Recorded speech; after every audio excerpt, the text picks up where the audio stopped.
Hello friends. तो आज मैं रिव्यू करने जा रहा हूँ अल्कोहल मार्कर्स का। सो बेसिकली ये डबल साइडेड मार्कर्स हैं जिसके एक साइड चिजल टिप और दूसरी side fine tip. Oh no, chisel tip, fine tip.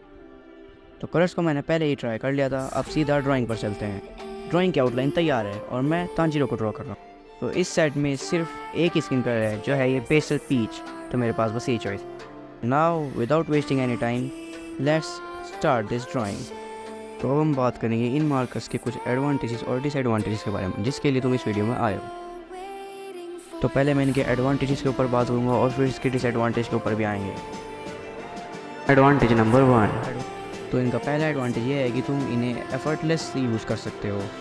In other words तुम्हारी ड्राइंग बहुत ही ईजिली बन जाएगी और तुम्हें कलर से ज़्यादा प्रेशर लगाने की भी कोई ज़रूरत नहीं है, जो कि पेंसिल कलर से अचीव करना थोड़ा सा डिफिकल्ट हो जाता है। और अगर तुम पेंसिल कलर यूज़र हो तो तुम्हें इतना तो पता ही होगा कि पेंसिल कलर को यूज़ करने या प्रेशर अप्लाई करने की ज़रूरत पड़ती है। बट हाँ, तुम इन वाले मार्कर से ब्लेंडिंग तो ज़्यादा कुछ खास कर नहीं सकते हो। अब तुम सोचोगे मैं ऐसा क्यों कह रहा हूँ, तो इसका एक ही कारण है कि इसकी चिजल टिप और फाइन टिप से ज़्यादा खास ब्लेंडिंग हो ही नहीं सकती। अगर ब्रश टिप होती तो उससे ब्लेंडिंग कर सकते हैं और फिर उसके ऊपर पेंसिल कलर से शेड्स देकर ब्लेंडिंग इफेक्ट को लाओ। तो अब हम बढ़ते हैं इसके एडवांटेज नंबर 2 की तरफ। Advantage number 2। मार्कर्स का दूसरा एडवांटेज है कि इन मार्कर्स की जो इंक है या कैलो कलर है वो बहुत ही वाइब्रेंट होते हैं। मतलब तुम अप्लाई करोगे और कलर अच्छे से नोटिसेबल भी होंगे, जिसका मतलब साफ है तुम्हारी ड्राइंग को एक अट्रैक्टिव लुक मिलेगा। और तुम्हें तो पता ही होगा कि जितनी ज़्यादा तुम्हारी ड्राइंग अट्रैक्टिव होगी उतनी ही दूसरों को वो अच्छी लगेगी।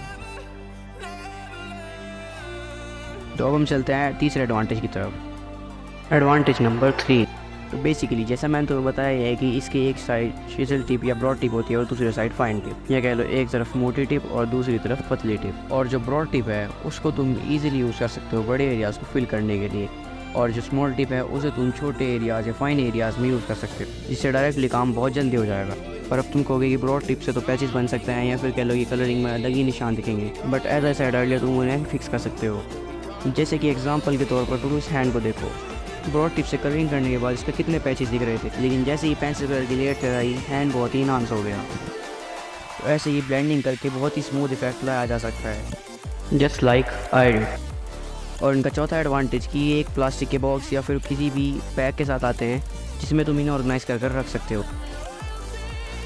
तो एडवांटेज पर तो बहुत बात कर ली, अब थोड़े से डिसएडवांटेज पर भी बात कर लेते हैं। तो जैसे कि हर चीज़ के बहुत सारे एडवांटेज होते हैं, उसके कुछ डिसएडवांटेज भी होते हैं। तो चलिए बात करते हैं पहले डिसएडवांटेज के बारे में। Disadvantage number 1। तो इसका एक मेजर डिसएडवांटेज ये है कि ये बहुत ही जल्दी ड्राई हो जाते हैं। मतलब अगर तुम इसे 1 या 2 बार यूज़ करोगे उसके बाद ये खुश्की बन जाएंगे। तो एग्जाम्पल के तौर पर तुम देख सकते हो कि तांजीरो की ड्रेस को कलर करने में मैंने ब्लैक और ग्रीन कलर का यूज़ किया है, और एक बार के यूज़ से ये ब्लैक तो लगभग कम्प्लीटली ड्राई हो गया था और ग्रीन भी आधे ज़्यादा ड्राई ही हो गया था। इनफैक्ट 2 कलर तो मेरे साइड में पहले से ही ड्राई आए थे।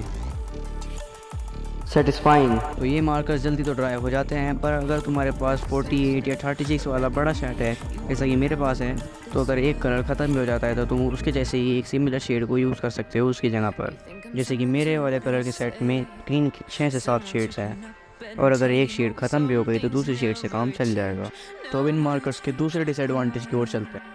Disadvantage number 2। तो इन मार्कर्स का दूसरा एडवांटेज ये है कि बहुत ब्लीड करते हैं। अगर दूसरी भाषा में कहें तो इनकी इंक बहुत ज़्यादा फ्लो करती है और ये बहुत ही जल्दी पेज को गीला भी कर देते हैं। ड्राइंग खत्म होने के बाद मैं तुम्हें बैक साइड से भी दिखाऊंगा कि कितना ज़्यादा ब्लीड कर रहे हैं। मतलब एक साइड पेज की ड्राइंग बनी हुई तो है ही, दूसरी साइड भी ड्राइंग बन जाती है। और अगर तुम्हें इसको ओवरकम करना है तो तुम्हें 150 से 200 GSM के पेज का पेपर यूज़ करना होगा।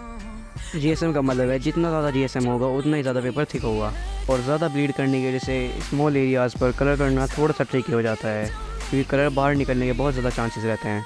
तो इसलिए कलर्स को थोड़ा ध्यान से फिल करना होगा, वरना पूरी ड्राइंग ख़राब हो जाएगी। तो जिनका तीसरा डिसएडवांटेज है वो डिसएडवांटेज कह भी सकते हो और नहीं भी, इन मार्कर्स की कैप कलर्ड हैं ताकि उस कलर को पहचाना जा सके जिससे तुम यूज़ करना चाहते हो, लेकिन वो कैप्स कलर को ज़्यादातर सही शो करती ही नहीं है।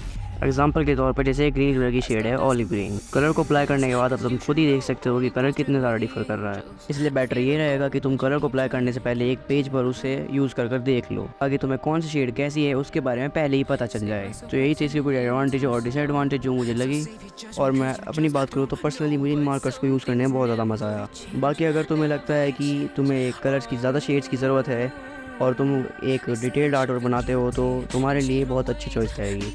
अगर ड्राइंग के बारे में बात की जाए तो ड्राइंग में रेड एलिमेंट्स ज़्यादा थे, जैसे कि फायर भी है और तांजरों के हेड पे भी रेड कलर है, इसके रेड इफेक्ट्स भी हैं, हर जगह हैंड भी रेड है।